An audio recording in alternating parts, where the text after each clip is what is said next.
नमस्कार, स्वागत है। मैं हूं आपके साथ भावना शर्मा। और 25 अक्टूबर के सूर्य ग्रहण के बाद अब 8 नवंबर को एक और ग्रहण पड़ने जा रहा है, जो कि पूर्ण चंद्र ग्रहण रहेगा, भारत में दिखाई देगा।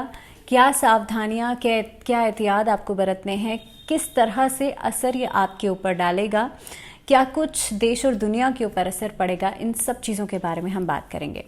तो सबसे पहली चीज़ तो इस बार 8 नवंबर को पूर्णिमा तिथि है, यानी कि इस बार कार्तिक मास की पूर्णिमा तिथि है, जिस दिन देव दीपावली का पर्व भी मनाया जाता है। देव दीपावली इस बार क्योंकि 8 तारीख को पूर्णिमा तिथि है, तो इसी बार 7 नवंबर की देव दीपावली का पर्व मनाया जाएगा। और 8 नवंबर को इस बार चंद्र ग्रहण पड़ रहा है, जो कि दूसरा चंद्र ग्रहण है और आखिरी चंद्र ग्रहण है इस साल का। अब दूसरी बात यह है, और सबसे ज़रूरी बात यह है कि भारत में दिखाई देगा। भारत के अलावा और कई देशों में दिखाई देगा, नॉर्थ अमेरिका, साउथ अमेरिका, इसके अलावा रशिया के ईस्टर्न पार्ट में ये दिखाई देगा, पाकिस्तान में ये दिखाई देगा, साथ ही में यूरोप, ऑस्ट्रेलिया और अटलांटिक ओशन, पैसिफिक ओशन और एशिया में दिखाई देगा। सो ये काफ़ी जगहों पर दिखाई देने वाला है। चंद्र उदय जब होगा उससे पहले भारत में ये ग्रहण जो है वो समाप्त हो चुका होगा, या लगभग उसी समय पर ये समाप्त होगा। अगर मैं टाइमिंग की बात करूं तो इंडियन टाइमिंग के हिसाब से 2:39 PM से ग्रहण की शुरुआत हो जाएगी। इसका जो मध्य समय रहेगा वो रहेगा 4:39, 5:12 PM। इसके अलावा जो मोक्ष का समय रहेगा वो 6:19 का रहेगा। तो लगभग चंद्र ग्रहण का जो सूतक का समय होता है वो 9 घंटे पहले लग जाता है। तो आप अपने टाइमिंग के अनुसार 9 घंटे पहले इसका सूतक काउंट कर लीजिएगा। दूसरी चीज़ ये है कि अब इस बार जो चंद्र ग्रहण है वो भारत में दिखाई दे रहा है, तो इसीलिए इसका सूतक भी यहाँ पर मान्य होगा। दूसरी बात यह है कि चंद्र ग्रहण इस बार मेष राशि में पड़ रहा है और भरणी नक्षत्र में पड़ रहा है। मेष राशि में आप जानते हैं कि अभी ऑलरेडी राहु भी वहाँ पर हैं, तो चंद्र और राहु का जो कॉम्बिनेशन बनता है ये अपने आप में बहुत सारी स्थितियों को ने उथल पुथल कर देता है। एक तो चंद्रमा अपने आप में जल तत्व का प्लैनेट है, एस्ट्रोलॉजी में हमारे मन का कारक भी माना जाता है। और जब जब चंद्र ग्रहण पड़ता है तो आप देखेंगे मानसिक अवस्था लोगों की बिगड़ती है, आपस में वाद विवाद जो हैं वो बढ़ जाते हैं। दूसरी बात यह है कि इस बार एक समसप्तक योग बनता है, राहु और चंद्रमा एक एक्सिस पे और उनके सामने सूर्य, बुध, शुक्र और केतु सामने समसप्तक योग जिस तरह से बना रहे हैं, तो इसका असर देश और दुनिया के ऊपर भी ज़्यादा पड़ेगा। इस बार वाद विवाद जैसी स्थितियां जो बढ़ सकती हैं। इसके अलावा क्योंकि नेचुरली भी अगर देखा जाता है तो नेचुरल कैलामिटीज़ चंद्र ग्रहण के बाद, सूर्य ग्रहण के बाद देखी जाती हैं। तो इस बार भूकंप का खतरा वो आता ही है। इस बार बाढ़ या इस तरह की कोई बड़ी नेचुरल कैलामिटी पानी से जुड़ी हुई हो सकती है। कोई बड़े ओहदे पर फीमेल जो हैं उनकी सेहत में गिरावट अचानक से देखी जाएगी। इसके साथ साथ ही आपस में उपद्रव जैसी स्थितियां जो हैं वो बढ़ सकती हैं, क्योंकि अभी 25 अक्टूबर को सूर्य ग्रहण भी पड़ा था, और जिसकी वजह से, क्योंकि मैंने पहले ही कहा था कि सूर्य जो है वो सत्ता का कारक भी माना जाता है, तो और उसका असर 45 दिन तक रहता है। अब दोबारा चंद्र ग्रहण पड़ने जा रहा है 8 नवंबर को, तो कहीं ना कहीं पे आप देखेंगे कि दो देशों के बीच में एक बड़े लेवल पर बातचीत में डिस्प्यूट्स आपको दिखेंगे।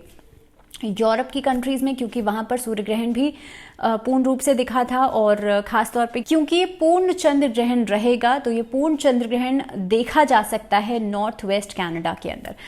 इसीलिए जो यूरोप के कुछ हिस्से हैं, जो अमेरिका के कुछ हिस्से हैं, क्योंकि रशिया यूक्रेन का ऑलरेडी जिस तरीके से जो वॉर की स्थिति है वो चल रही है, इस समय पर डिस्प्यूट्स जो हैं वो चल रहे हैं, तो इस समय पर इकॉनमी जो है उसमें एक डाउनफॉल देखा जा सकता है। साथ ही साथ में आपस में दो देशों के बीच में एक बड़े लेवल पर डिस्प्यूट्स जो हैं वो देखे जा सकते हैं, बड़े लेवल पर वाद विवाद जो हैं वो देखे जा सकते हैं। अगर हम बात करें कि अपने देश के क्या हालात रहेंगे, तो यहाँ पर जो फाइनेंसेस को लेकर के या जो इकोनॉमी है उसमें कुछ समय के लिए गिरावट देखी जा सकती है। इस समय पर वाद विवाद की स्थितियां आपसी लोगों के बीच में रहेंगी। साथ ही में नेचुरल कैलामिटीज़ की वजह से भी काफ़ी हद तक उपद्रव जैसी स्थितियां जो हैं वो दिखाई देंगी। तो ये असर जो रहेगा, क्योंकि चंद्र ग्रहण के बाद 30 दिन तक असर दिखाई देता है, सूर्य ग्रहण के बाद 45 दिन तक असर दिखाई देता है, तो ये असर जो है आने वाले समय में आपको ज़रूर दिखेगा। इसी के साथ साथ क्योंकि अगर हम चंद्र ग्रहण का असर की हम बात कर रहे हैं, तो इस बार का ये जो चंद्र ग्रहण है वो मेष राशि में पड़ रहा है। तो मेष राशि वाले लोगों के ऊपर, कन्या राशि वाले लोगों के ऊपर, क्योंकि कन्या राशि वाले लोगों के लिए 8th हाउस जो है वो इफेक्ट करेगा, अष्टम भाव इफेक्ट करेगा। तो आप लोग ड्राइविंग करते दौरान थोड़ा सा केयरफुल रहिएगा। इस समय पर पैसे का बड़े अमाउंट का ट्रांजैक्शन आपको लॉसेस दे सकता है, इसको लेकर के थोड़ा सा केयरफुल रहिएगा। तो मेष राशि वाले लोगों को, इसके अलावा कन्या राशि वाले लोगों को और जिनका जन्म भरणी नक्षत्र में हुआ है, क्योंकि भरणी नक्षत्र में ही ये ग्रहण पड़ने जा रहा है और आप लोगों को बहुत ज़्यादा सावधानी, बहुत ज़्यादा एहतियात बरतने की ज़रूरत है। चोट आदि से सावधान रहिएगा। खासतौर पर कन्या राशि वाले लोग, आपके अष्टम भाव में ग्रहण पड़ रहा है, ड्राइविंग करते समय थोड़ा सा केयरफुल रहिएगा। इस समय पर अल्कोहलिज्म से बचिएगा, बहुत ज़्यादा डिहाइड्रेशन का शिकार आप नहीं हो जाएं, उससे बचिएगा। तो इन सब चीज़ों से आपको सावधानी बरतनी है। चोट आदि लगने से बचेगा। पैसे का बड़े अमाउंट का ट्रांजैक्शन, बड़ी अमाउंट की इन्वेस्टमेंट्स करने से बचेगा। इस समय पर किसी को पैसे उधार देने से बचेगा। इस तरह की चीज़ों से मेष राशि वाले लोगों को, कन्या राशि वाले लोगों को और भरणी नक्षत्र में जिनका जन्म हुआ है उन लोगों को सावधान रहना है। किन लोगों के लिए अच्छा रहेगा, तो देखिए मिथुन राशि, इसके अलावा कुंभ राशि और साथ ही में मकर राशि वाले लोगों के लिए ग्रहण अच्छा रहेगा। धन लाभ की स्थिति लेकर के आएगा और कहीं ना कहीं पे स्टेबिलिटी भी लेकर के आएगा। बाकी राशियों के लिए ये ग्रहण सामान्य रहेगा। दैट मीन्स कहीं ना कहीं पे एक मिक्स्ड रिजल्ट्स जो है वो लेकर के आएगा। अब दूसरी बात यह है कि चंद्र ग्रहण का असर हमारे ऊपर होता क्यों है। देखिए साइंटिफिकली भी हम इस चीज़ को समझेंगे और ख़ास तौर पे प्रेग्नेंट लेडीज़ की भी मैं बात करूंगी, क्योंकि प्रेग्नेंट लेडीज़ के दिमाग में पहले ही एक एंग्जाइटी आना शुरू हो जाती है कि इस समय पर हमें क्या कुछ करना है, किस तरह से सावधानी बरतनी है। तो हम अगर इफेक्ट्स की बात करें तो देखिए चंद्रमा जब ग्रसित होता है या चंद्रमा के ऊपर जब ग्रहण पड़ता है, और ये तो पूर्ण ग्रहण पड़ रहा है, तो जब चंद्रमा पूर्णिमा के दिन आप जानते हैं जब समुद्र के अंदर हाई टाइड्स आती हैं, तो दैट मीन्स जब चंद्रमा का असर हमारी पृथ्वी पर होता है, जो कि जल तत्व के रूप में आप फिजिकली असर देख सकते हैं। हमारा जो पूरा शरीर है वो 72% वाटर से बना है, तो हमारी बॉडी के ऊपर भी इसका साफ तौर पर असर दिखता है। पूर्णिमा तिथि वाले दिन वैसे भी मोस्टली पागल खानों में सुसाइडल केसेस सबसे ज़्यादा बढ़ जाते हैं, क्योंकि इस समय पर एंग्जाइटी बढ़ जाती है, स्ट्रेस बढ़ जाता है लोगों के अंदर। दूसरी बात कि जब चंद्रमा ग्रसित होता है तो वैसे भी चंद्र ग्रहण का असर जो है वो आप अपने ऊपर देखेंगे। मानसिक तौर पर देखा जा सकता है, अप एंड डाउन की स्थिति रहेगी, एंग्जाइटीज बढ़ेंगी, स्ट्रेस बढ़ेगा। इस समय पर वाद विवाद आपसी रिश्तों में बढ़ जाएंगे। और खास तौर पर जब चंद्रमा राहु के साथ बैठेगा, जब चंद्रमा मेष राशि में राहु के साथ बैठ रहा है, तो वो स्थिति को और ज़्यादा बिगाड़ेगा। आपसी रिश्तों में कलह कलेश, आपसी रिश्तों में वाद विवाद, छोटी छोटी बातों को लेकर के कोर्ट कचहरी के मामले बढ़ जाना, तो ये सब चीज़ें जो हैं वो आप अचानक से देखेंगे एक्सीड कर जाएंगी। अब इस दौरान, चंद्र ग्रहण के दौरान, आपको ज़्यादा से ज़्यादा मंत्र जाप करना चाहिए। खासतौर पे जिन लोगों को के लिए खराब मैंने बताया है, मेष, कन्या और जिनका जन्म भरणी नक्षत्र में हुआ है, आप लोगों को तो खास तौर पर इस समय पर भगवान शिव के मंत्रों का जाप करना चाहिए। भगवान शिव का पंचाक्षरी मंत्र का आप जाप कर सकते हैं या फिर षडाक्षरी मंत्र का जाप कर सकते हैं। अगर कुछ भी नहीं कर सकते तो सिर्फ ओम का चैंटिंग कर लीजिए। चंद्रमा के मंत्रों का इस समय पर जाप जरूर करना चाहिए। और ख़ास तौर पर इस समय पर जो प्रेग्नेंट लेडीज़ होती हैं, देखिए आप लोगों को कोशिश करनी चाहिए आप सोए नहीं। आप इस समय पर, क्योंकि सूतक काल से ही खाना पीना बंद हो जाता है, सूतक काल में ही आपको खाना पीना नहीं चाहिए और ग्रहण के दौरान तो बिल्कुल खाना पीना नहीं चाहिए। लेकिन उसका एक, अगर मैं रीज़न की बात करूं तो रीज़न ये होता है कि देखिए नेगेटिविटी बहुत ज़्यादा बढ़ जाती है। इस समय पर जो मंदिर के पट हैं, मंदिर के कपाट हैं, वो बंद हो जाते हैं, मूर्ति पूजन वर्जित हो जाता है।